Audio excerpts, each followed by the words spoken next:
This woman faked stage 4 cancer while pregnant, scammed a 75-year-old out of almost $1 million, abandoned her dogs in an Airbnb, and she's still online playing the victim. Her name is Elizabeth Teckenbrock, and trust me, this rabbit hole just keeps getting darker. Today we're talking about a pathological liar that faked stage 4 cancer while she was pregnant just to scam people for sympathy and money. I'm sorry for people that I have hurt. Most of what my ex-husband has put on the line online is true. Things I have done, things I have said. I have done really awful things. Pathological liar who faked cancer and defrauded her family, stole from the elderly, and created a nonprofit to squeeze sympathy donations from strangers. And she's still out there allegedly scamming people, so please be sure to share this video and spread awareness. Elizabeth Teckenbrock is what happens when TikTok fame and unchecked deception collide. Most people first saw her in 2024 crying while baking her own birthday cake, with the caption reading, "Being a single mom is making your own birthday cake so your babies can feel happy they're singing to you."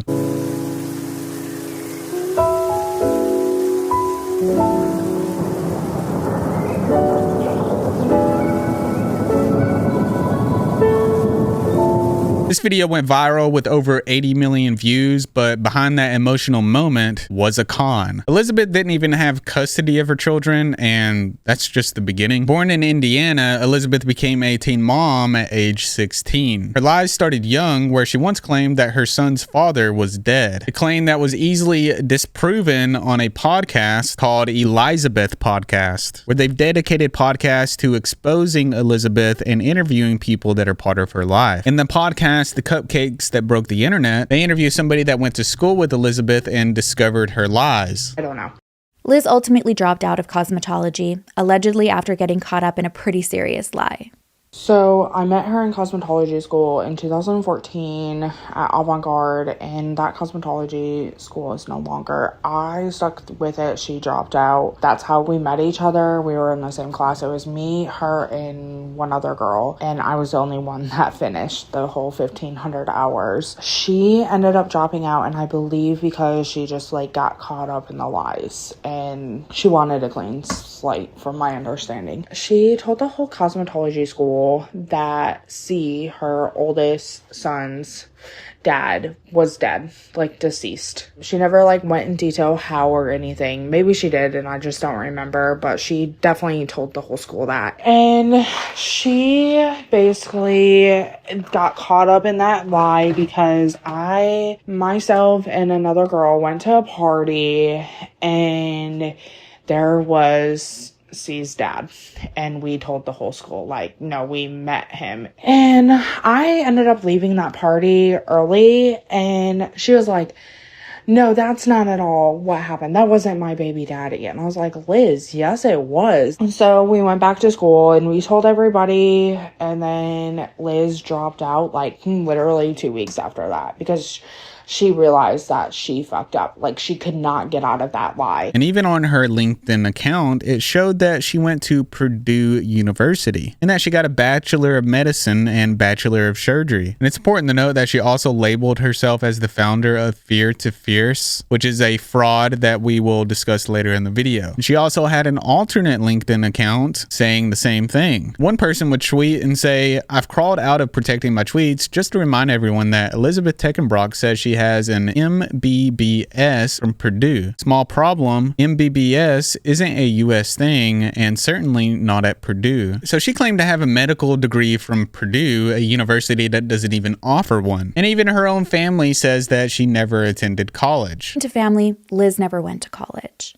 Liz did not go to college. She always talked about it and had aspirations of going to college, but she never did attend. In 2015, she got engaged to Christopher, had a child with him, and started a photography business. And while she presented herself as a professional, the reality of it all was chaotic, where Christopher files for a paternity test, suggesting that not everything was going good. She soon left Christopher for Andrew, who was an optometrist, where she became an office manager at his clinic and had 2 daughters with him. The clinic would make a post saying, "Meet our office manager. If you have any questions or concerns, Liz will be be the one to help you along the way. And here we see her relationship pattern following a trend where she gets close, gains access, and extracts resources. Because all these men that she was getting with, she was using them for financial support. It would later be discovered that she allegedly cheated on Andrew during their marriage, which she would admit during a live stream. After Andrew, she cycled through various men, including someone named Dave, and often her partners became both emotional and financial collateral. Her TikTok, More Than Elizabeth, with over 300,000 followers, built sympathy using single mom struggles. But after her cupcake video went viral, her ex-husband exposed her lies publicly. And I think it's important to note that this is a edited video of someone crying. She took the time to prop the phone up, to get videos of her crying, to edit those in, to make the cake. This was a calculated, planned TikTok. And I always find it weird when people are trying to catch themselves on camera crying so that way they can get sympathy for it or get views out of it. So I've been sent this video a lot over the last few days. People asking my thoughts and my comments on it. And before anyone says, oh, you don't know her situation, or, you don't know what she's going through, well, I do, because I lived it. I'm her ex-husband, and right now I have full custody of our kids. This is our parent agreement. As you can see, I have all weekdays and weekends, time sharing with the kids, all at holiday academic breaks. And for her to get any rights back to the kids, these are the things that she needs to do. And yes, child support, she owes that. It's up to over $21,000. So she's a mother and doesn't pay child support. She was then arrested for check fraud, and during that hearing, it turned out that it was found that she stole almost $1 million from another guy. And also, she faked cancer in the past. These are scans that she would send and post on her page before. So, to sum it up, this person, for people that follow her, are giving her praise and telling her how strong and how, amazing she's doing. Well, she's really not a full-time mom. She barely has her kids. She goes out all the time. And she doesn't even have a job even. So she just really not someone that other single moms should really be looking towards as for inspiration or anything like that. There are a lot of, hardworking single moms out there, and a lot of respect to them. All I just want to say is she just isn't one of them. So hopefully everyone can see this video and know, who she really is. So just to give you a brief rundown of everything that was discussed there, and we're going to talk a little bit more in detail about some of those things as well later in the video. He showed us a document proving that he had full custody of the kids, revealed that she owed $21,000 in child support, which is crazy, and mentioned a check fraud and stealing almost $1 million. Oh, and she also faked having cancer in the past. That's a lot. Elizabeth would see this and rebuttal with a video of abuse allegations. Hi.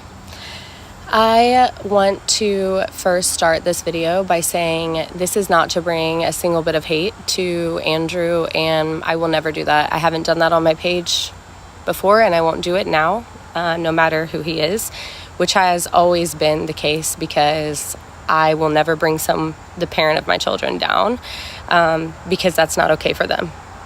Putting the things on the internet for my kids to one day see because of who he is,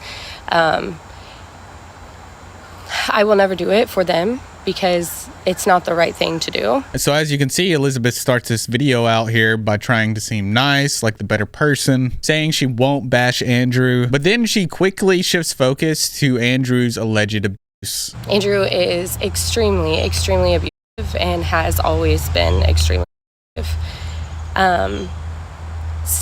Laying low or staying under is essentially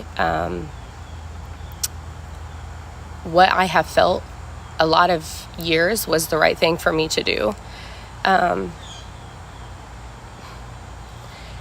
He told me the morning that he posted the video, if I deleted my social media, he would not do what he's doing. Would not destroy my life. He says that he will not take them down unless I'm off social media. So yesterday I deleted social media to try to limit access to problems. I have been so mentally not okay since that happened. She's saying that Andrew threatened to destroy her life unless she disappeared from the internet. Yet there is zero evidence for any of this. Then she would claim that the custody deal was under duress, but she never challenged it legally or in court. When I first left him out of ADREWS, I had no resources, no money, nothing. He was a doctor. And he said, if you sign these papers, nothing will change on when you see them. And I will not ruin your life. I will leave you alone. And then she continuously defends herself as a good mother, where she emphasizes her dedication to her children, which is, something that you're just supposed to do anyways. You shouldn't have to announce it to the world and let everybody know that this is what you're doing. This is what you do when you're a mother, all while avoiding accountability for her other actions. Since I have been 16 years old and I became a mother, I have devoted my life and my time to being a mom. Does that mean that I haven't went out with my friends or done stupid things? Yes. But there has never been a time my children have been unsafe in my care. I've never hurt my children. I have never put my children in any situation of danger. Well, she must have done something to not get custody of those kids, because it's a lot harder for a woman to lose custody of children than it is a man. What comes along with that? And sometimes being quiet is the best thing to do. Again, I will not get on the internet and air my business or trash him, because one day I never want my children to see this. But yeah, that's literally what she just did. But what is going on is not right. Me getting death threats when I stay home with my kids every day is not right. Because a man that I left will always try to destroy my life. Forever. I think the craziest thing about this video is that Elizabeth claims that she would never publicly bash Andrew, but then the whole video is her bashing Andrew. And that video was 9 minutes long, by the way. She accuses him of blackmail, abuse, financial fraud, and mental manipulation in this video, and also claims that his behavior is influenced by Scientology, to which there is no proof of. And a cease and desist letter she shows is basically what she filed through her lawyer, which is not binding because it's not a court order. So while she was using this as a way to emphasize that she took some legal action, it doesn't really do much, since it's basically just something that her lawyer wrote up and it's not a court order or legally binding, which means it's possible that she got her lawyer to write this because she just didn't have enough evidence, solid proof, to apply it to court. Basically just saying things to gain sympathy and to orchestrate a scam to help keep this persona and scams that she was orchestrating in play. It's also important to note that Andrew created a TikTok called Reinventing Elizabeth, which is in reference to a Netflix series called Inventing Anna. He made this TikTok in order to expose her and posted content on there daily for over 3 years. But now that account can't be found as he has deleted the page. But he does have this TikTok, Inventing Elizabeth 2, with over 3,000 followers. He would claim on this new account that his old account had violation strikes against it and that he was being silenced. So he made this new account where he was going to tell the story again. As many of you know, there was a fraudulent copyright infringement claim on my original account for my viral video that I stitched, my own original video. And then on this day, I reposted that video. So the same video got the 2 violations. I have been appealing it, and I have been doing my best to get that account back. But at this time, I have not been able to successfully do that. Again, this is an attempt to silence me and stop me from sharing my experience with Inventing Elizabeth.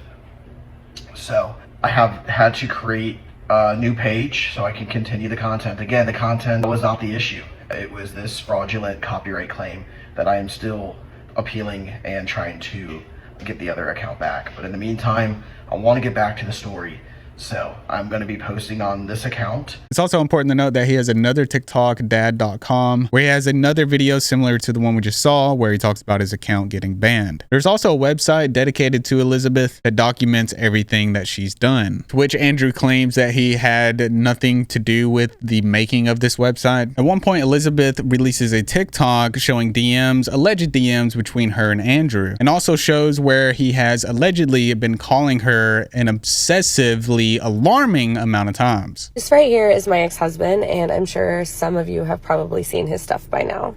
He has pretty much shared lies about me on the internet for years, and I have kept my mouth closed and his harassment off the internet for the sake of my children. But now that I've had a video blow up, I'm getting a ton of hate and harassment from people. I receive hundreds of calls a day from him, threatening text, messages, abuse. I've asked him politely to stop doing this for the better of our children. And then at the end of the video, she shows a alleged bruise where the voiceover says he didn't do it, insinuating that Andrew abused her. Now, from the perspective that they are no longer together, they got divorced in 2022, some of these text messages seem very alarming. From what we can see on May 16th at 9 a.m., Andrew says, "The bagels are fire, thank you." She says, "Welcome." And then he just sends location Liz, which we don't have the full context there, but it seems weird to be asking or demanding a location from somebody that you're no longer even with. At some point, he allegedly says, "So glad you left me. I forget how painful you make everything, and so glad I don't have any legal ties to you." And then requests her location. So he basically attacks her and then requests location, and then directly after that he starts attacking her again, saying the escort life, so no for the girls later. You want to acknowledge you are totally lying. Figures no Blake. You're out of communication. Hello, can you not always be like this? Always effing lying. No answer now. She would say, "I can take to another adult." No, I'm not. You can wait a second. I'm not interrupting someone. He would say, "You have location off. How many guys do you have to go through?" Jesus, Liz. We both know you're still not meeting the bag lady. It's been 3 hours. And he requests her location again. He would say, "No threats, Liz." She would say, "You're going to kill my phone battery." Oh yeah, the old battery dead trick. I don't care. Like I said, some crap 3 years ago. At the bottom here, he would say, "Karma is going to slap you so hard and I can't wait to watch." And then the alarming amount of alleged phone calls from Andrew. Now, there were arguments in the comments when this video was posted that she was just changing her contact name to Andrew and fabricating all of this stuff. And I'll leave that up to you to decide whether this was really Andrew or not. At one point, Andrew can be seen making a post saying, "I'd trust Casey Anthony before I would ever trust you again," shining some light on how he truly feels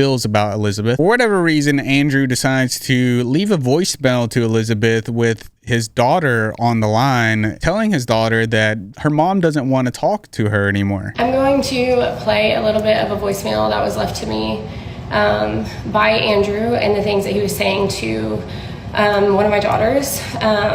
It was at 11:30 at night, so I was sleeping and I did not answer. So he left a message, and this is what it is.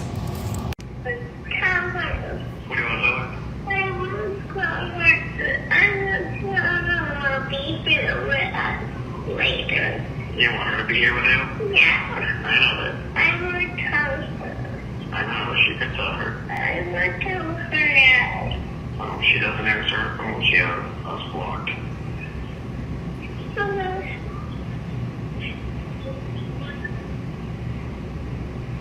She has us blocked, babe.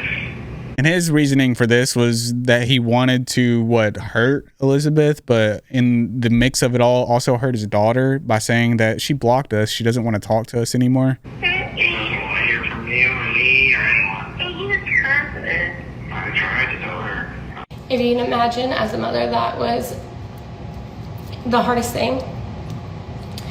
These are things, little things that he's continued to do the whole entire time. He has tried to manipulate my children, even me, everyone around me. This is what we're dealing with and working with. I have tried to reason with him off the app and say, stop doing this. I don't want to have to be on here defending myself or going after you in any way. I don't want to do that. I'm begging you to stop. I've asked everyone to stop sending him hate. I've tried my absolute best to end this with him, and it's not happening.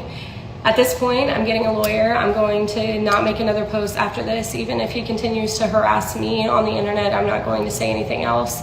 I'm getting a lawyer about him doing this, and I'm also going to get a lawyer, and I'm coming back for my girls. I'm not scared of him anymore, and I'm not going to keep allowing this to happen. And so it was an all-out posting war. Elizabeth would post TikToks about Andrew, and Andrew would post TikToks about Elizabeth. Elizabeth would create a similar series to Andrew with hers called Surviving Inventing Elizabeth. All right, now you know pretty much the whole backstory of what's going on here, the conflicts and the arguments that have occurred. Let's talk about some of the very concerning things, such as Elizabeth allegedly faking cancer. Hey guys, I just wanted to get on and do an update myself. I have been feeling really sick since I woke up. I woke up with a temperature of 101.9, I think, and then it's now at like 103. So right now I'm just waiting on a call back from my doctor on what they want me to do. I'm getting to the point right now where like I have to have help walk into the bathroom, or like I'm gonna go take a shower, and I know I can't do that myself right now. I'm too weak. And just the stress with everything else in my life surrounding this, and just me being sick and everything that comes along with it. I'm just overwhelmed. I don't know how anyone does this. But thank you to everyone who has reached out and said prayers for me, and hopefully this fight with lymphoma ends in a good way. Now, she would say that she had lymphoma while she was pregnant with Andrew's second child. She even went as far to create a Facebook group called Elizabeth's Lymphoma Journey. She would even go on to sell a shirt for $28.49. Now, on Andrew's TikTok, he very much treated this like a Netflix documentary, a series, and he would label each TikTok that he uploaded an episode, and this was episode 19. He would title this one The Call That Changed Everything. It was 2020. My wife was home with the kids. I was working with Maria at the office. She told me a close friend from Indiana had passed away, someone I'd never heard of, but said he left her $5,000 and she used it to cover rent. Then I come home one day and saw a lump under her arm. It looked serious. She went to the doctor alone because I couldn't go with her due to 2020 restrictions. She said they needed more tests, $3,000 worth. I gave her the money. A week or two later, we were driving when her phone rang. She answered, then hung up and told me I have lymphoma. We left off at September of 2020.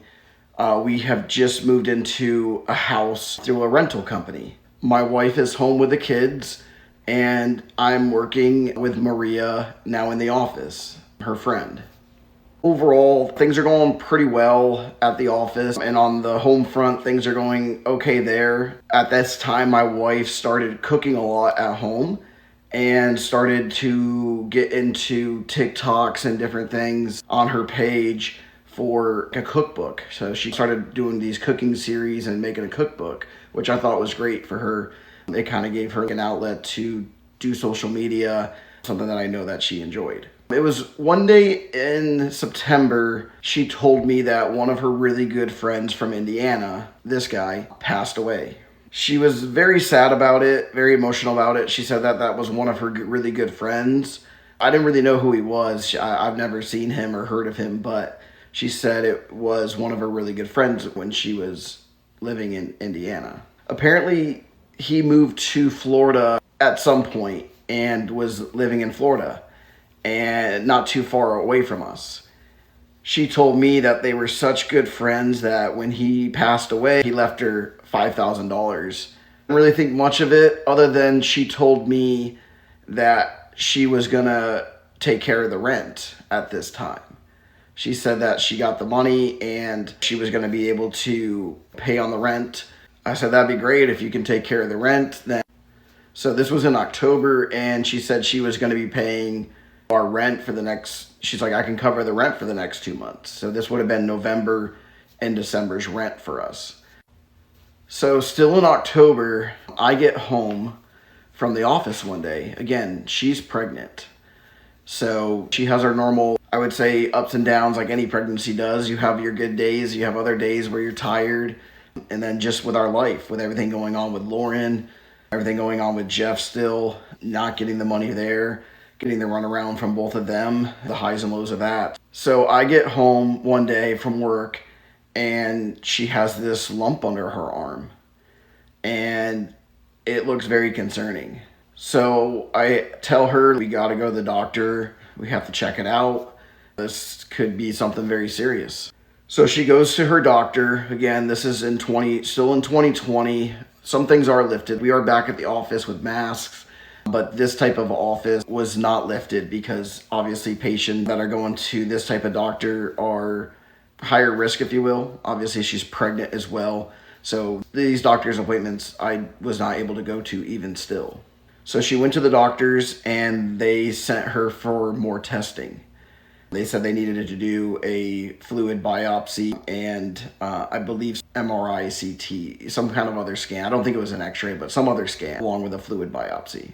So she told me that she needed about $3,000 for these tests to be ran. I said, obviously I want to know what's going on with you. So I gave her $3,000. We went and got the test done. And about a week, maybe 2 weeks passed, and she gets a phone call. We're in the car driving. I'll never forget this. We were driving in the car, and she goes, "It's my doctor's." And I just said, "Yeah, answer it." So she answers it, and she's on the phone with them, and I got a feeling, I guess, it wasn't going to be good news. She hung up with the doctor, and she told me that she had lymphoma. My heart just sunk. Allegedly, somebody had access to Elizabeth's email, which gave them access to her search history. Well, it turns out that she was allegedly searching different types of cancer to choose which one she wanted to act like she had, as well as searching for stage 4 cancer PET scan, which might explain where this PET scan came from, and other things such as what is a cancer port made of, can they put a cancer port in while pregnant, and how we know cancer is getting worse. Properly trying to educate herself so she can truly act out this role of having cancer. She also created a fake cancer port using gauze and tape and took photos of herself trying to look like she was a cancer patient. Elizabeth would go on to start a GoFundMe that would raise nearly $5,000, and it seems that Elizabeth put a lot of thought into what to say in order to get people to donate. She would say, "Emergency fund, please read this entire description before making your decision. Full transparency is available on Facebook. You can follow the entire journey. Where will your donations be utilized? Unpaid medical bills, household bills, example, mortgage, electric, everyday bills we all pay, home health care if needed." Elizabeth was diagnosed with B-cell NHL in early December of 2020. At that time, she was told it was projected to be stage 1-2,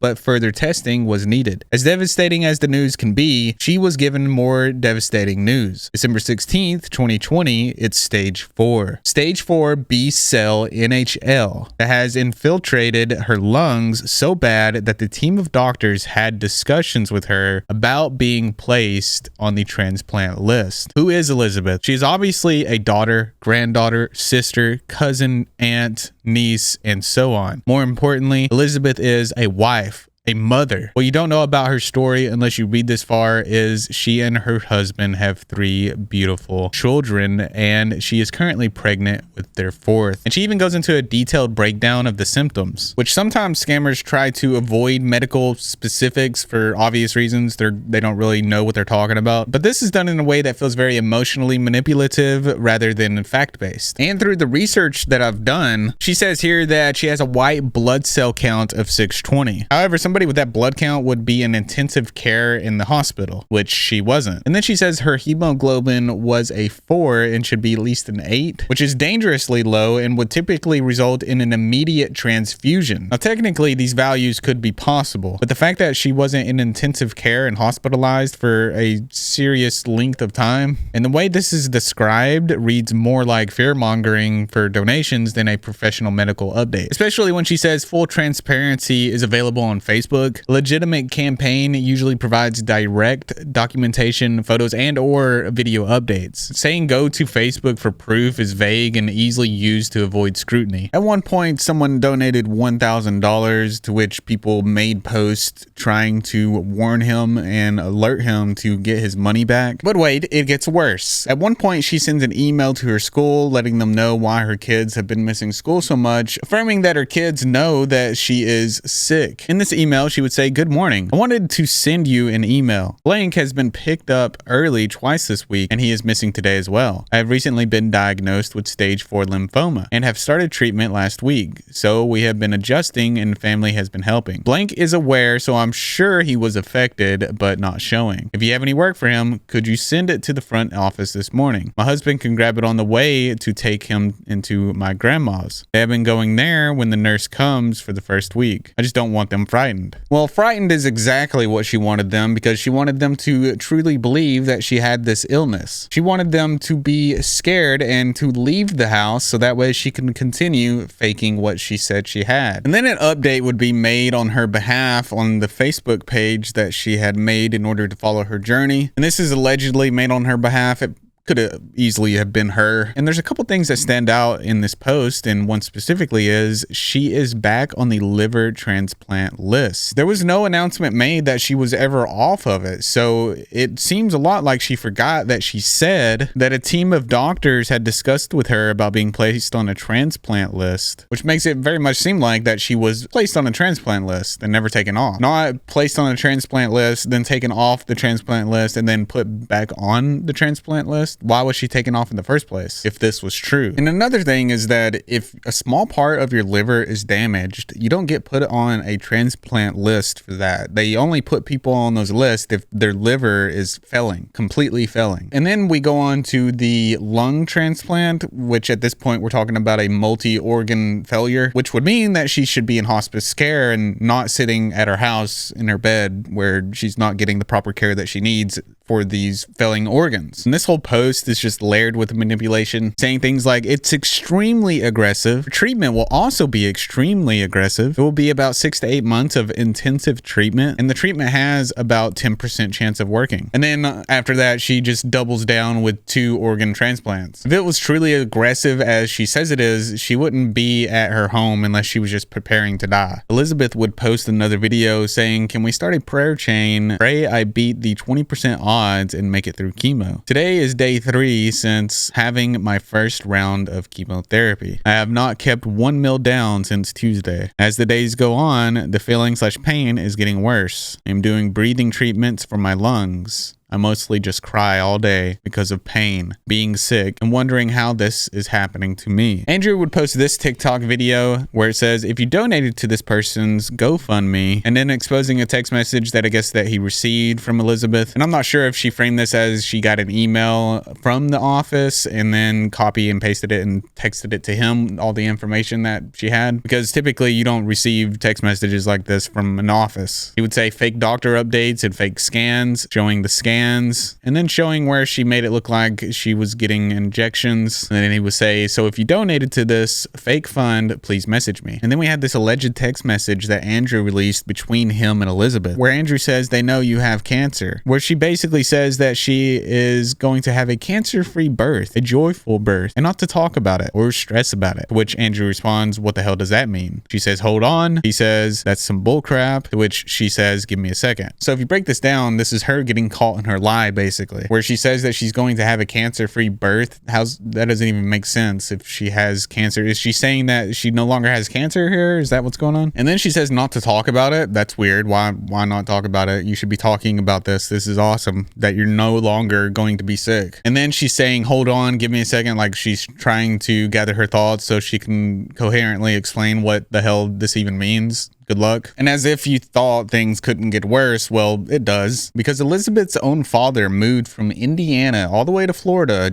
to help her out, causing his fiance to have to leave her job and use her savings to buy a house down there. And she even says that she was going to donate part of her liver to Elizabeth. She talks about her dad, Elizabeth's dad, moved from Florida, or moved to Indiana from Florida. I was engaged to her father. Everyone's like, "Oh, this is the true Cinderella story," because like I'm coming out and talking about this. You guys don't know. I gave up my corporate $500 job for a lie.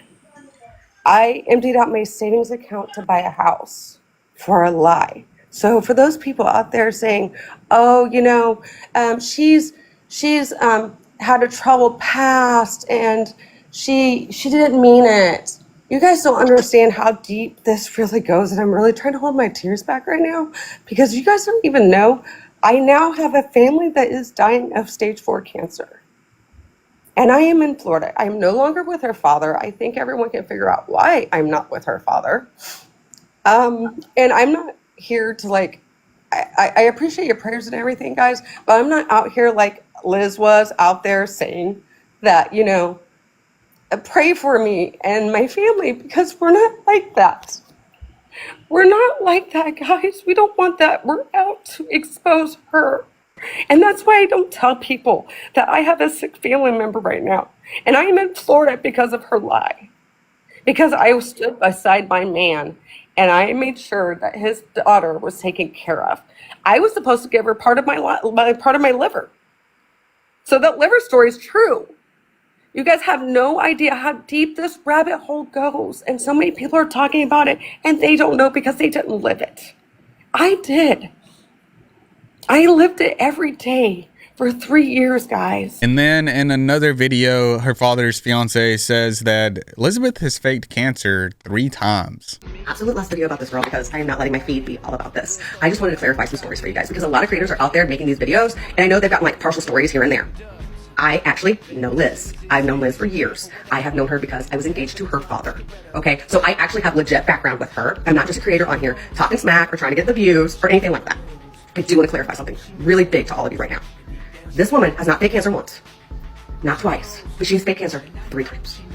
So when you guys are sitting here supporting her and you're like, oh, you needed a break and we understand it was for abuse, that's why you did it. I'm sorry. What about the first time she did it? She's not claiming abuse then. What about the third time she did it? What about the third time she did it, where she took $50,000 for a gentleman that was over 70 years old? And if you don't believe me, there's actually police cam videos of the police report being made about it. And if you look up the report, she wasn't with Andrew. They had already been divorced for well over a year. I think it might have been 2. I didn't add it up. Sorry. But I want to clarify that to you guys. So the ones that keep on supporting her, that's fine. Keep supporting her. And like I told you guys before, you'll be back. You'll be back. You'll say, oh my God, I was fooled. Because this woman has only been doing this for a year and she's already proven us right so many times that she's losing followers. And she literally has lost quite a few thousand followers. And that's fine. But I'm done. And I don't want the story to get twisted. That's why I came on here to tell you guys the truth. And the truth is she has faked cancer 3 times. One time when she didn't even know Andrew. Another time while she was with Andrew. And another time after Andrew. So what kind of person does that truly make her? And just to finish this up, I want you guys to know this video is not about Andrew. Okay, so if you're going to come in the comments, I talk about Andrew, what all Andrew's done, you're wasting your time and your breath. Because this video is not about Andrew. This video is about Liz faking cancer 3 times. 2 times had nothing to do with Andrew.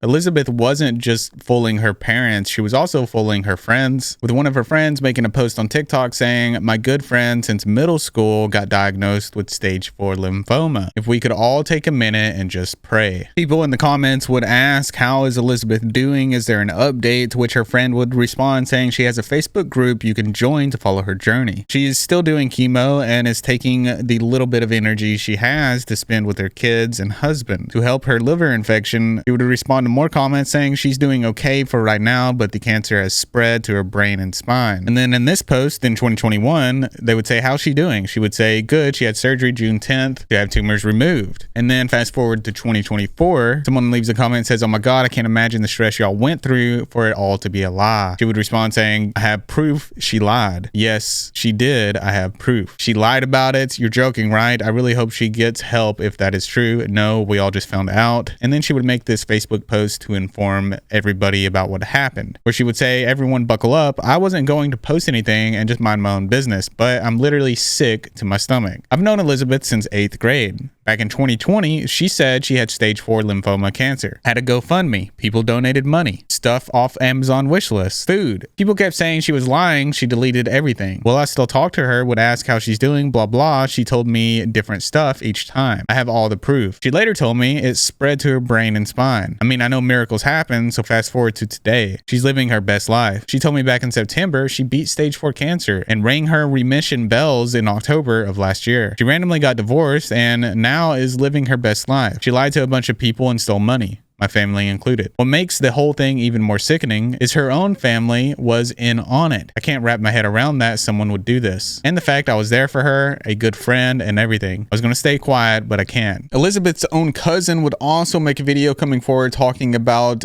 Elizabeth's lymphoma scam.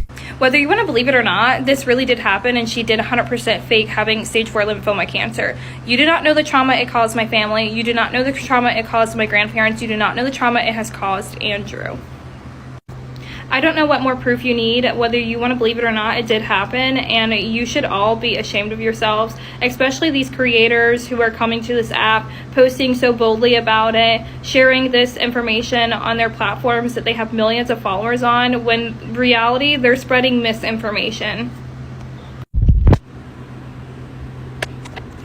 And do an update myself. I have been feeling really sick since I woke up. I woke up with a temperature of 101.9, I think, and then it's now at like 103.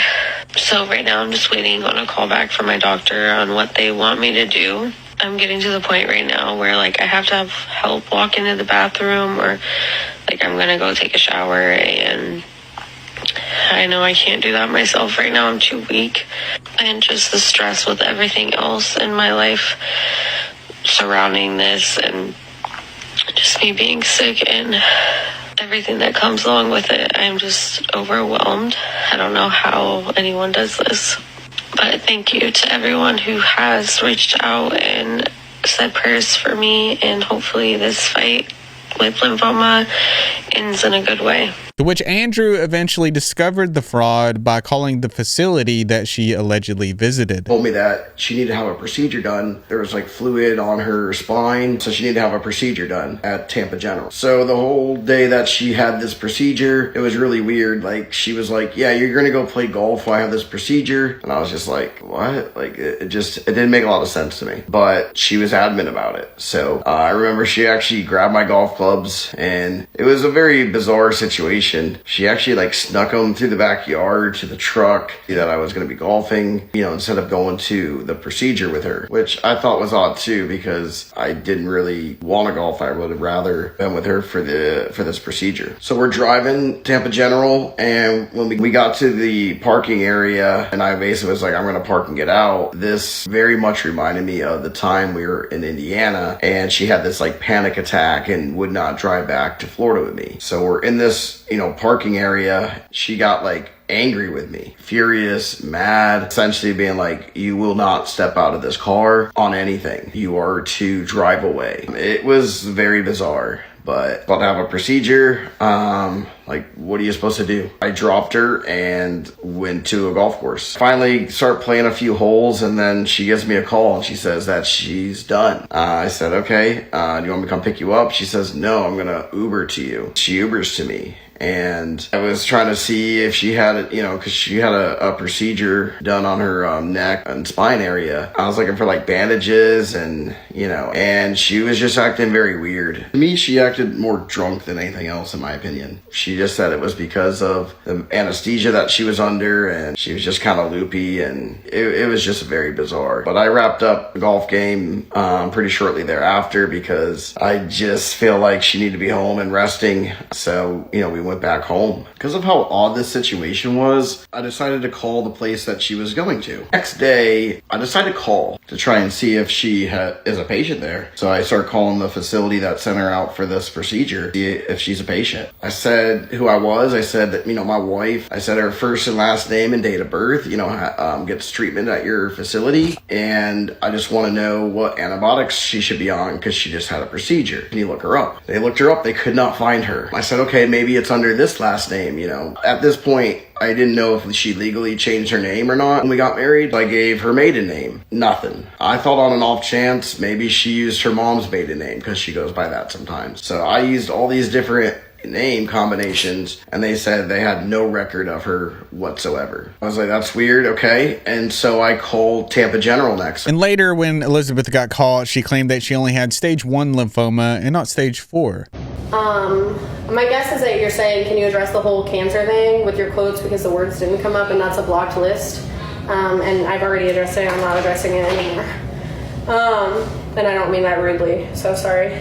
I'm just not gonna keep doing the same things over and over just because people come in late. Like, he says that he does, like, he is a family person, and like I'm projecting my own past like trauma situations onto that. No, that's why I said, Emily, I wasn't like coming for you in any way. It's just I've already addressed it. I had stage 1.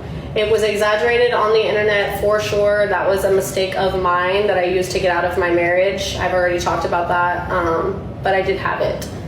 So that's all I've said, and that's really all I'm ever gonna say about it for now. And it seems like she only ever brought this up because her husband was exposing her, and this may have never even came up if it wasn't for her husband. In a alleged text message from Elizabeth, it can be seen where she says that she doesn't have lymphoma, where she says, "I lied about having cancer, and for some reason, I thought something was wrong with me. It wasn't a way out or an excuse to anything, but I am confronting that." So yeah, if you feel like you have something wrong with you, just assume that it's lymphoma. That sounds like the logical thing to do. Eventually, it surfaced that Elizabeth also allegedly started researching, is it illegal to fake cancer? Where she would say, can someone get in trouble for lying about cancer? And at one point in 2023, she even searched about fake death certificates and also seemed to be curious about if scammers were intelligent people or just evil. So maybe she was feeling a little introspective and wanted to discover her true nature. In 2024, GoFundMe emailed her, perhaps after people reported it as a scam, and eventually took it down. You can see where an email was sent where they said, "Thank you for choosing GoFundMe. We have received questions regarding your fundraiser and are reaching out to gather more information." And then another email where it looks like they are responding to her saying, "Thank you for confirming you did not use the funds as stated in the fundraiser. However, the funds were withdrawn into the bank account on file and donors intended for their donations to be used as stated in the fundraiser. Failure to do so may be considered a violation of GoFundMe's terms and service, and in some cases can be considered theft or a crime." And here she would say the funds were not used, they stayed in the GoFundMe,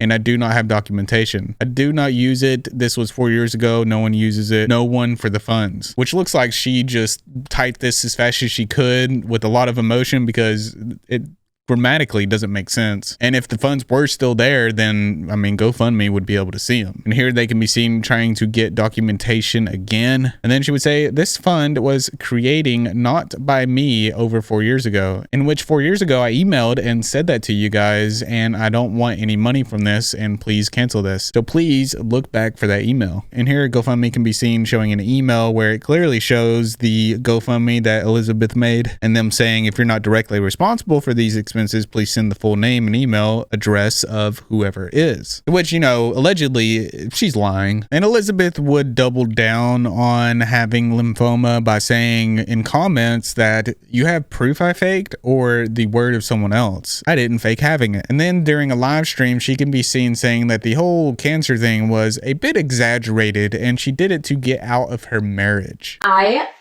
When I was pregnant, I had a huge lump under my armpit, which then I had some scans for and brought me to lymphoma. There was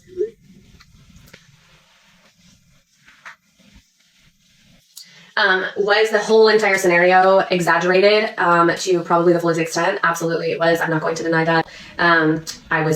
I used that very much so to get the fuck out of my life in the relationship that I was in. August 2023, Elizabeth was arrested for check fraud. Court documents show she was charged with 3 separate theft felonies, grand theft third degree $10,000 to $20,000, and 2 cashier deposit items with intent to defraud. She opened a checking account with a $100 personal check using her Chase bank account. The next day, she deposited a $10,000 check using the same account. And then the following day, she withdrew $8,000 cash and then deposited yet again another $10,000 check. And lo and behold, both $10,000 checks were returned for insufficient funds, to which the bank would suffer a total loss of $1,465. So, okay, I'm sorry. Listen, are we treating you fairly? Okay, so listen. So what's gonna happen? We're gonna get you to the jail. You're gonna get screened medically, and then once you're scanned medically, screened, you'll go to the intake officer. The intake officer will tell you what your bond is. They'll take your picture. They'll fingerprint you. They'll take your property, which you won't probably have a lot of property, maybe your phone, but they'll take your property real quick, and then they'll let you have a phone call. Once you get the phone call, you can Rather than facing the full charges, she would enter a pretrial intervention program, which is a program run by the state attorney's office for people with little or no record charged with minor nonviolent offenses. The state would agree to drop the charges in exchange for her completing negotiated conditions. Elizabeth would admit to being arrested, but just simply say that it was just a bad check, and she didn't state these other things that she did. I think that it's getting important that I discuss some things about me as a person, and I don't want anyone having a misinterpretation of like who I am as a person, especially if you're following me. I posted those videos to defend myself, and I genuinely feel that was the right thing to do, to defend myself against everything that is going on. In terms of myself, I don't want to act like I'm a perfect person in any way, shape, or form. I've made mistakes in my life. Yes, I did get arrested. That's not something that I've even remotely denied. I went through some pretty bad mental things as I was about a year out from getting divorced. And then when I left, even worse. I was going out all the time. I made a bunch of mistakes. I wrote a bad check, which in turn got me arrested. But I will proudly say, without a doubt, I know who I am. I know that I'm a good mother, that I love my children. I know that I devote my time and life to them, regardless that I've made mistakes. And I have no problems owning up to any mistakes that I had made. And I'm sorry that anyone feels like I made mistakes that make them question who I am as a mother, but I know who I am. I love my kids. Yeah, I just wanted to clear that up, that I'm not on here pretending that I'm a perfect person or like a mother that's never made any mistakes, because I have. And her faking lymphoma is really, really bad, but there's also more horrible things that she did on top of this. It allegedly came to light that she scammed a 75-year-old man out of almost $1 million. And it turns out he's the same guy that bailed her out of jail when she got arrested and bought her the Land Rover that you saw in the arrest footage. If anybody ever asked about him, she would just tell them that he was her uncle. In the police report, Richard's son, Gregory, stated that he was called by an unknown male around a week ago claiming to be Teckenbrock's husband. Gregory was told by the male his father was being scammed by Teckenbrock. Gregory and his brother William later learned that their 75-year-old father, Richard, had gave around $500K in cash and assets to a 28-year-old woman named Elizabeth Teckenbrock. Richard was told by Teckenbrock that she needed the money for surgery because she had stage 4 lymphoma. Richard willingly gave money to Teckenbrock with only a verbal agreement in place that Teckenbrock would pay him back. Richard explained he is single, his son Gregory and William lives 2 hours away, and he is by himself. Richard filled out a sworn written statement which was later turned in at the District 1 office. How much money is taken out of and how long? Over the past, since the beginning of May. May of this year? Of this year. Okay. And how much has been taken out? It's on the neighborhood of 400,000 to 500,000. 500,000. Wow. Okay. Does your... She was claiming it was for medical expenses. Who is she? Elizabeth Teckenbrock. The son also emailed the court saying, recently it has been made aware to me that my father has been a victim of fraud. The fraud constitutes the theft of nearly $1 million. In one video posted on TikTok, there is alleged receipts of the bank statement from the debit card that the man likely gave her. And note, this debit card was supposed to be used for her treatment and not for everything that you're about to see. So I ordered this outfit that Alex Earl had posted. She posted it in pink from Nadine. And I ordered it for a white party. And I just got it today. I paid like all the extra shipping, etc. And I didn't get it in time. So unbox it with me. Which literally I'm freaking devastated. Like, my outfit is so cute, but like, it's supposed to be this. And then it goes on to show the bank statement showing how much she spent using that card on a bunch of unnecessary things that had nothing to do with any medical type stuff, let alone groceries or things she actually needed. And honestly, I feel bad for the guy that gave her that much money. That's insane. He probably thought he was just helping somebody out, and it turns out he wasn't. Now let's touch on the DV allegations and abuse claims that Elizabeth was bringing forward, claiming that Andrew was abused throughout their marriage. Elizabeth would file a DV injunction with kids, which is a type of protective court order. It is used when someone claims DV or the threat of it and children are also involved. In fact, Elizabeth filed several DV and stalking related injunctions against Andrew between 2022 and 2024. Each was reviewed by the court, but all are now closed. None are active and neither party owes court money in these cases. In fact, she filed 5 different DV injunctions against Andrew, to which 2 were denied after hearing and 3 were dismissed for failure to appear. So just imagine that you file DV and then all of a sudden you're just like, I'm just not going to go. To me, that's a red flag. It looks a lot more like she was just trying to get this on paper so that way she had something to use against him later on. Say, look, this is what he was doing. I filed. See, Elizabeth will go on to talk about these allegations on TikTok. Extreme abuse with him, mental, physical. I did not ever feel like I wanted to hurt him at that time either. When you're so wrapped up in it, years go by, and even to this day, I have said this to everyone around me that has said I need to come forward with my story. I have always just hoped one day he will wake up and stop. He is a doctor, an eye doctor, and I thought at that time, like, I was always told if you go forward with this, you'll ruin the girl's future. I won't be able to provide for them or anything else because I'll be on a list of certain. She would also say that Andrew abused the kids too. A 13-year-old son in which my ex-husband tried to abuse.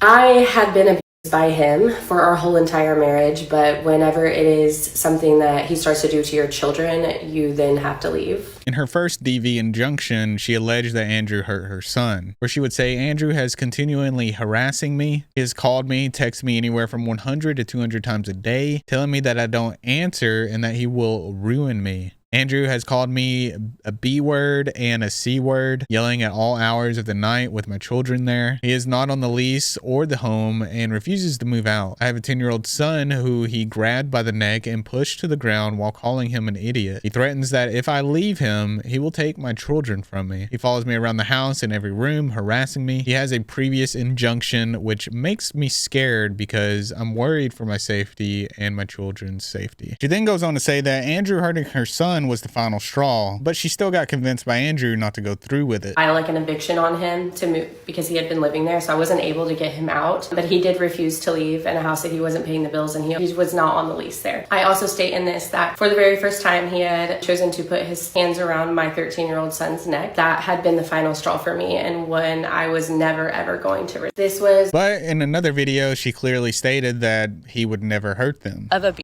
and wanting it to stop. He was never hurting them.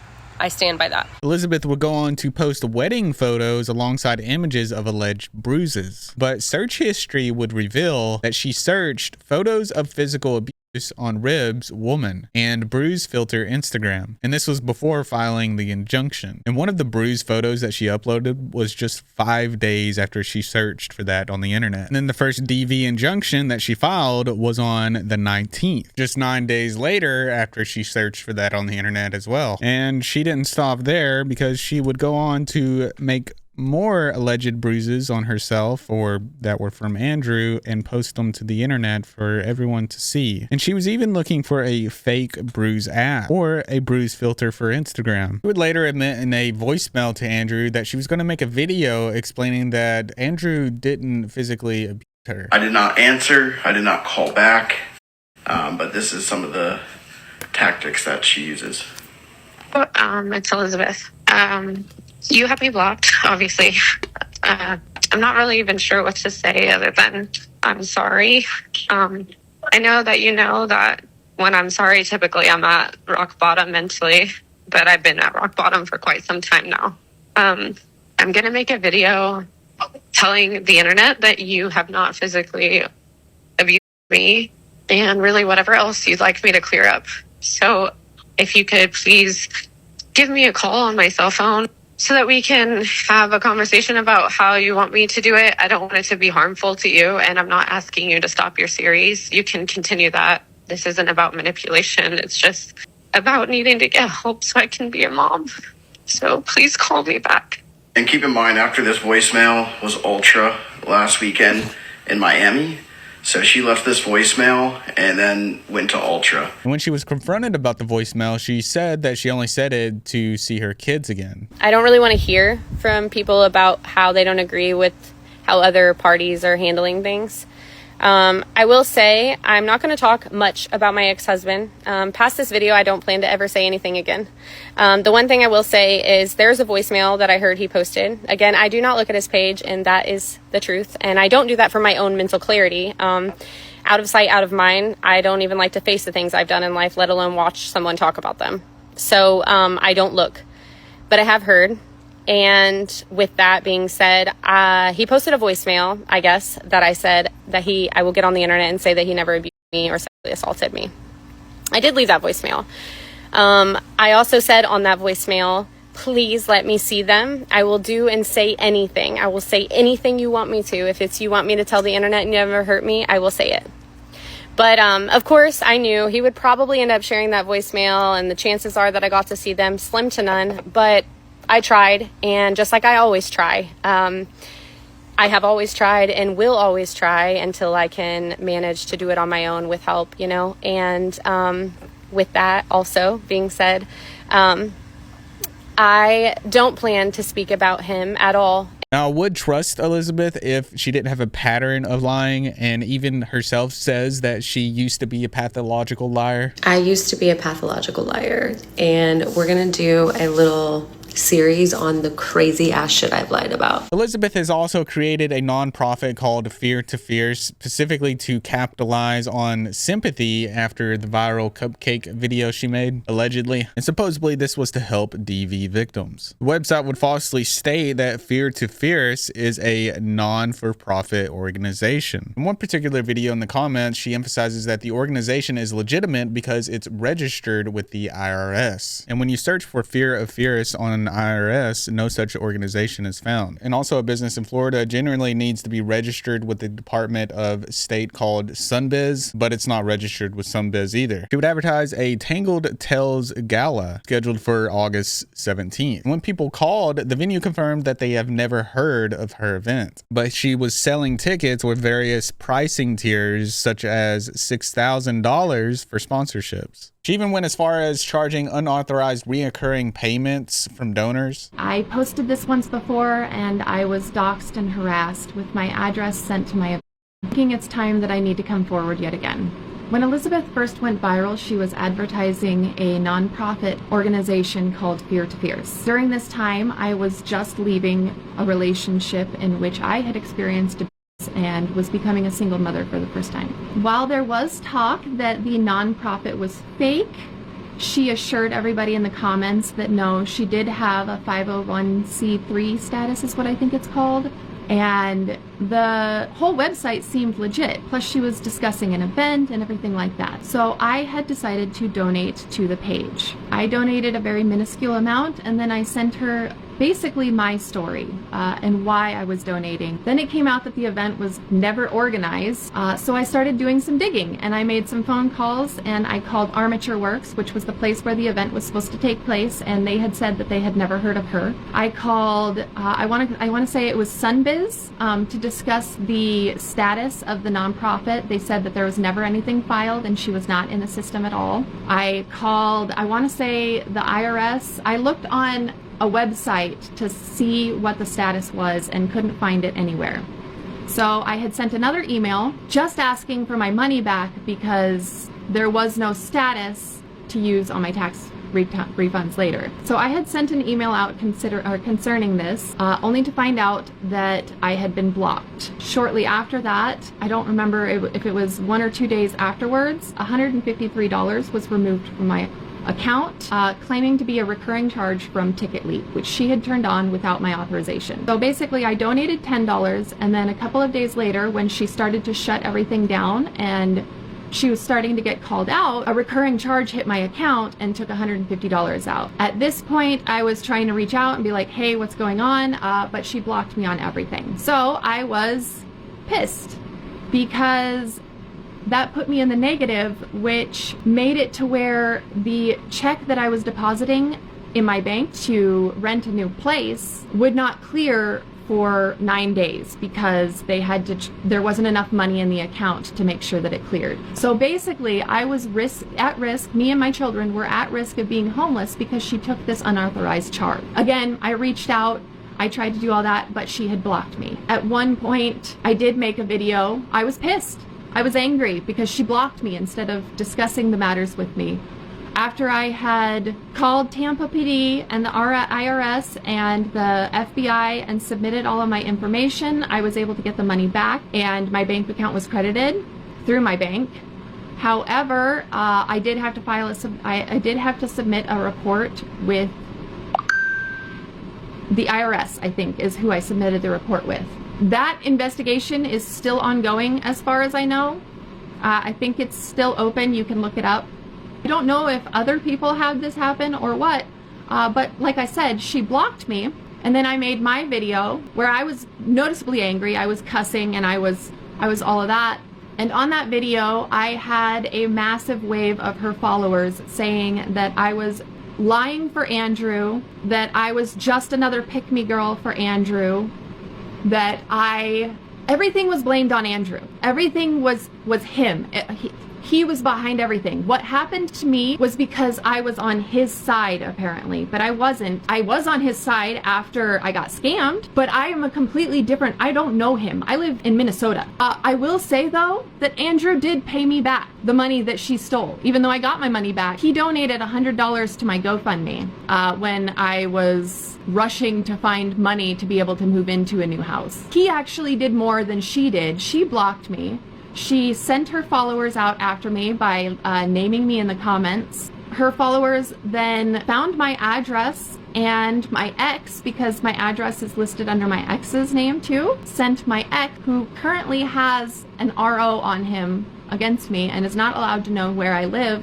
They sent my ex my address. I'm terrified to make this video right now, but it has to be done because when you're scammed by someone, yes, you look into all of the other stuff, and I've looked into all of the other stuff. And one, having other people come to me and tell me, hey, I think she stole your story, because it's the exact same story that I sent her in my email. Having that happen, and you look at everything. You look at all of the information, and it points to her lying.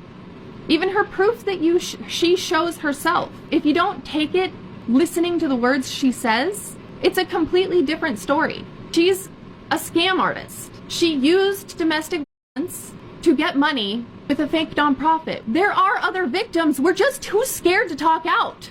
And records of her financial scams go back all the way to 2015 when she lived in Indiana. At one point, she caused her father's wages to be garnished in one case where she owed $8,531.33 to Joe's Auto Sales. And it was alleged that she probably had him co-sign a loan and she failed to pay. She eventually did pay this off, and the balance as of 7/4/2025 is 0. But she also owed $6,081 to someone named Harris. And it looks like as of 7/4/2025, this balance is still due. And it doesn't stop there, because she still owes people more money. According to someone that used to babysit for her, she allegedly owes them $4,100 for childcare services, where the babysitter would post on Facebook saying, "Why are people defending Elizabeth Teckenbrock? I went through it. One of the people she effed over. She is a horrible person. I used to be a nanny for her back in 2022. I would watch all 4 of her kids all days and most nights, hardly had time off. And she owes me $4,100. She is over here scamming people and lying to tons of people. I got proof. She was arrested. She has gotten her youngest 2 kids taken away, and she is over here making TikTok." Hi, I'm Ashley. Let me tell you about Elizabeth Teckenbrock and Andrew Cormier. I was hired by Elizabeth in 2022 for childcare for 4 children, a baby, toddler, a 5 and 10-year-old. I got the job with Elizabeth as a babysitter working some weekends. Elizabeth ended up firing her current nanny and hired me on as her new one, having me leave my current job at a daycare to work for her full time. Long story short, Elizabeth would make excuses up about her card being locked due to fraud, bank issues, etc., all while having a job. Supposedly refused to pay me and kept giving me a later date that I would receive my payment for the child care provided. She owes me $4,100. Andrew Cormier knew about this as he is a children's father. I made him aware due to me being screwed with no money for my rent and my personal needs. Andrew told me he would pay half of the care provided for his children. Although he is very wealthy, I have not received one payment. These people are both fraudulent, lying manipulators. Elizabeth was allegedly constantly making excuses as to why she couldn't pay. And on top of all this, allegedly she left her 2 dogs in an Airbnb while she was staying in Hawaii with her boyfriend. And at one point she went on a podcast with this creator to which she refused to pay the podcast producer for 12 episodes that she hired them for. To which these were the podcasts that she uploaded, but they have since been taken down. And it's alleged that she used her friend's credit card to make the payment and then charged it back on to the producer so she didn't have to pay anything. You can also be seen in the comments on one of her videos saying, "Glad to see you're at the pool. Will you be paying me back the court-ordered money?" So he eventually sued her, and then when the notice was served, the process server discovered the dog. Where on the attempt to serve, they called for TPD for well check. House inside disarray. Dogs feces on floor. In back hallway, dogs in closed bedroom. Trash scattered in front of entrance. 4 days later, someone called animal control to check in on them, and the dogs were still there. It's also alleged that Elizabeth has been evicted approximately 4 times in the recent years. And at one point, she also pledged her husband's name to a business lease without his knowledge. Back when she faked cancer, she also set up a coffee business to raise money, which was funded by $400,000 from a family friend. Allegedly, she rented the property and never made a single payment, which she was sued for $119,000. From February 1st to 2022 through April 1st, 2022, tenant rented the property without remitting any payments to the landlords despite repeated requests for payment. Tenant failed to make rent payments and other payments to landlords that lease required in the amount of $11,000. And get this, she also sublet the property to someone else while not paying the original landlord. She also allegedly forged Andrew's signature on lease agreements as well. The wife acknowledges and admits that she pledged the husband's name to this lease without the husband's knowledge or permission. She also failed to pay a mortgage on family home, resulting in foreclosure. Court documents state that she devalued the property, causing the residents to be lost to foreclosure. And allegedly she claimed to be a lawyer and created a fake law firm Communications. So basically she ruined Andrew's financial situation, causing him to lose his house and damage his credit. And the legal charges that Andrew has against him are mainly because of Elizabeth. She was also cheating on Andrew and admits this during a live stream. Talked about like the fact that I was crazy. Like he's not gonna say that I didn't do things wrong. Like did I at the end of my marriage like cheat? Like, if you say that, absolutely. That guy was my way out. Like, ran straight out with him. She also faked that her daughter had cancer and created a GoFundMe for it. And at one point, she was being honored as a platinum donor, which there's some irony there because she was scamming people out of all their money. I want to introduce one of our amazing platinum donors. This is Elizabeth.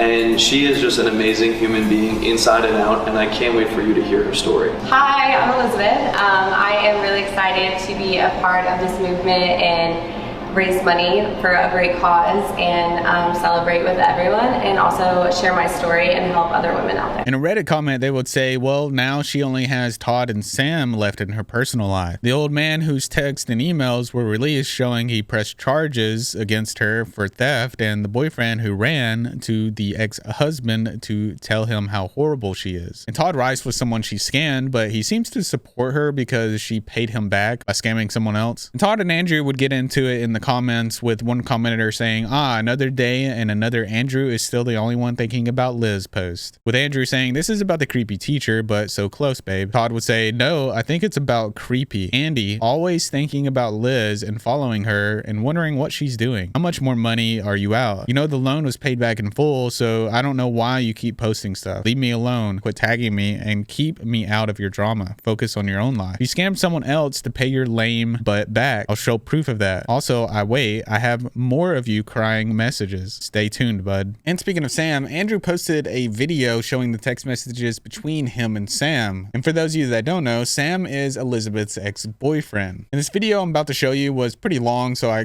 cut it up a little bit. And if you want to see the full one, I'll have it in my description down below. But I think this video is important because it adds corroboration to the fact that, well, everybody thinks that Elizabeth is crazy and they're saying all these things about her. I've been holding off on this, but it is time.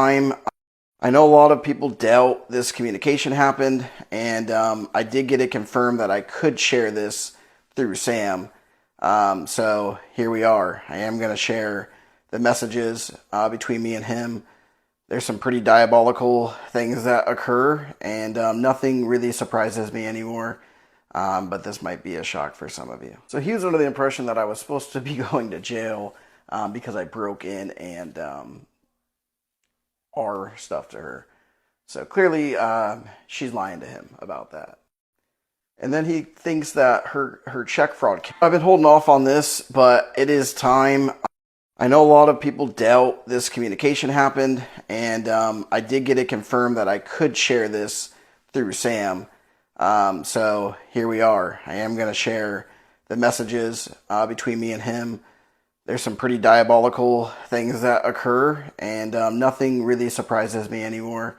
But this might be a shock for some of you. So he was under the impression that I was supposed to be going to jail because I broke in and our stuff to her. So clearly she's lying to him about that.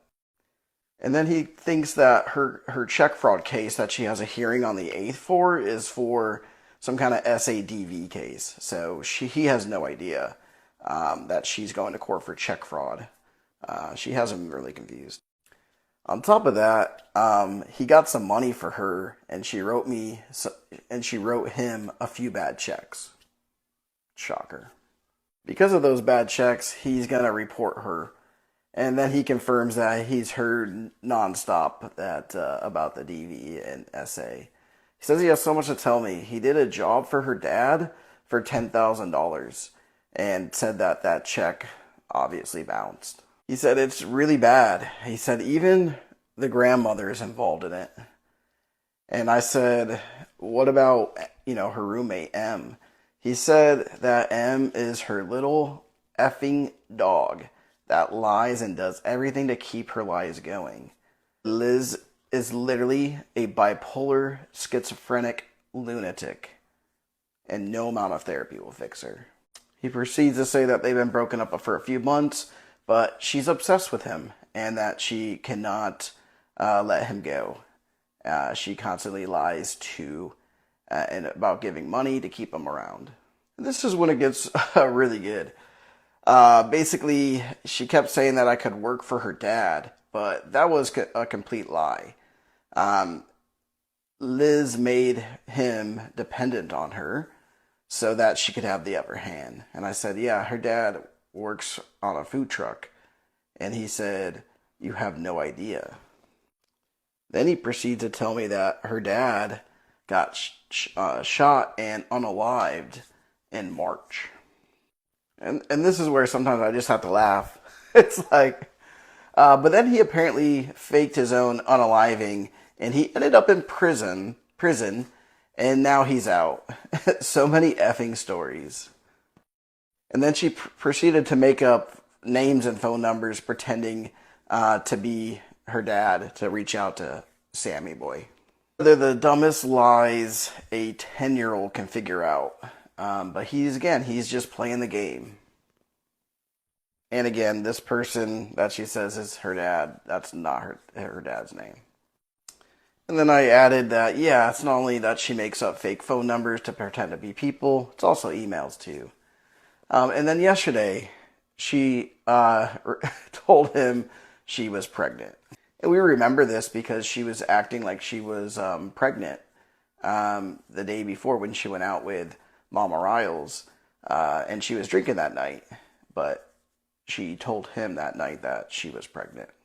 He confirms that in this text. And then here he confirms that she told him that her sister was going to unalive herself on Christmas Eve because she was so desperate for him to hang out with her. So she told him that her sister unalived herself just to get him to try and hang out on Christmas Eve. So she bragged about her net worth back in September. I basically laughed and she's still telling people that she's a millionaire. And he says, LMAO, yes. He wants to expose her badly. Elizabeth has also claimed to have gone to treatment for 25 days where she would make a post from the airport saying goes to an inpatient center instead to fix herself for babies because they are all that matter. But in the video, she says that she didn't go to a treatment center on an airplane. And I know a lot of you are wondering where I am or what I'm doing, and obviously there's been a lot of misconceptions. So I want to talk for a minute and kind of go over some things. The first thing is I posted a video saying I was going to a treatment center and I was at an airport.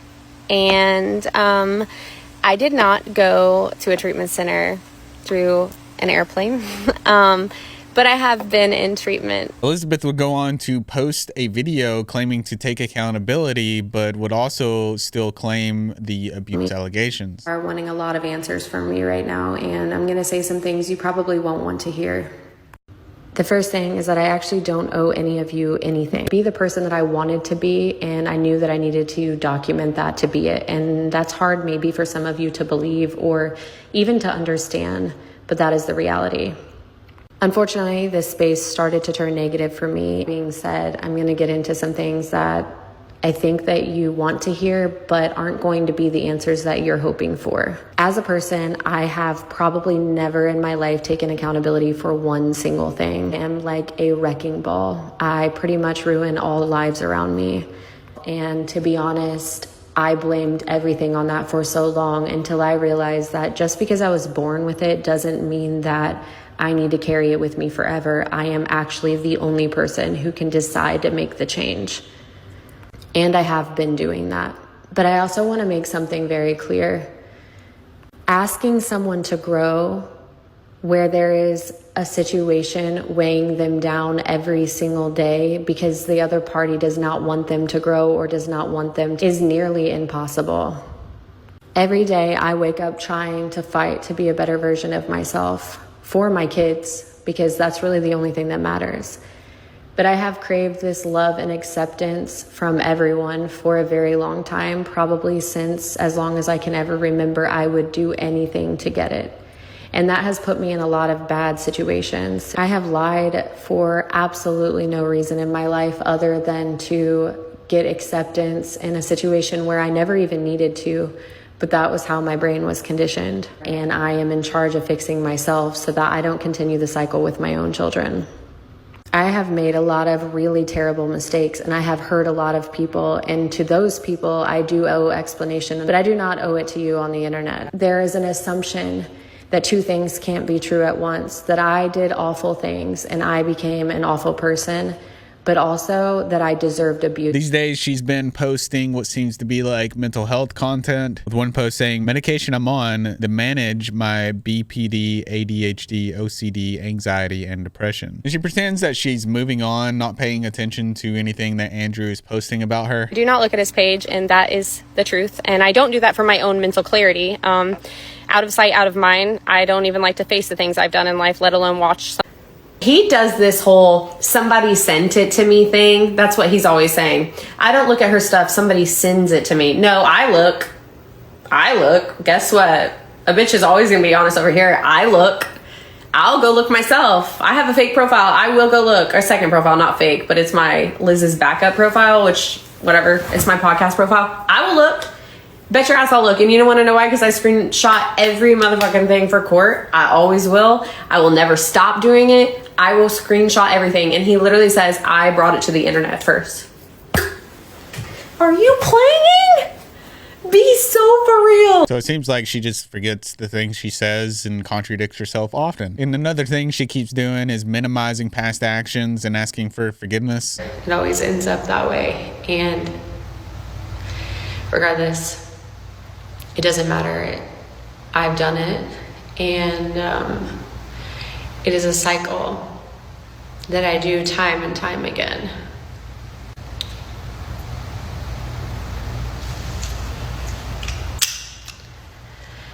I'm sorry for people that I have hurt. And I also will say most, not all, but most of what my ex-husband has put on the line online is true. Things I have done, things I have said. My story is still true. But I have done really awful things. And for that, I'm sorry. And I wish someone knew. I wish I could explain in my head out loud how much I want to be normal, you know, and to not struggle mentally. To anyone who has put out their own voice to support me, because I don't always deserve it. So this Reddit user would put it together all quite nicely by saying, Liz going on the internet to repeatedly say she's taking accountability, but classifying her behavior as mistakes is a classic avoidance. Her actions were crimes, malicious, and predatory in their intent. Willfully making the choice to not get treatment for her plethora of issues is not a mistake. It has nothing to do with anyone else but herself. She has scammed people in her real life and on the internet for years, exploiting true victims of DV for views over and over again. It's psychopathic in nature, and she continues to do it to this day. Her compulsive need to run to the internet is just for views and money from the TT Creator Fund. That's why she faked a terminal illness. It's why she continues to blame her ex-husband in her story, even though her pattern of this behavior existed well before him. It's not accountability, it's all for attention. And it's also been alleged that Elizabeth has taken advantage of her babysitter during and after her battle with cancer, defrauding her out of a significant amount of money, and eventually fired her. One of the more recent updates is that Elizabeth had a guy fly out to meet her, to which she only hung out with him for an hour and then ditched him. I flew across the country for 3 days to meet a popular creator who turned out to be a pathological liar, and I only saw her for an hour. Spoiler, never trust someone who says, I don't post my personal life, but has countless viral crying videos on their profile. And yes, I brought the receipts. Wait. Does she snowboard or ski? No, never. She never has. You want to tell me you want me to tell you what she told me? I have this on text message too. I'd love to hear. She told me that she was semi-pro when she I don't know why I believe this. She told me she was semi-pro in when she was like in middle school, and she has a bunch of equipment. Because I was asking her, I was like, a lot of people have to rent. Like if you're not like an avid snowboarder or skier, totally fine if you have to rent. You know, and I told her that. I'm like, I have my own stuff because like I'm actually a real snowboarder. Like I go live near mountains. Like if you live near mountains, we live in Florida. I have like my boards behind me. Some of these are surfboards, some of them are snowboards. So I was like, I have real stuff. If you don't have real stuff, no problem. We'll just rent it. Like Aspen has some of the best stuff. She can't say no. She literally, her personality is like, yeah, I don't snow. I'd love to learn. It's like, no, I'm like that is crazy. But like, okay, so people are asking me, they're like, why would you believe that? And I'm like, we talked for like a few weeks before that. Like, that's a crazy thing to say if you're not. When we've already booked the flight, like she booked that flight. Like I know for a fact she booked that flight. So it's safe to say that Elizabeth is still out there doing her thing. And if you made it all the way to the end of this video, please make sure you share this video, spread awareness about this person, and I'll see you in the next one.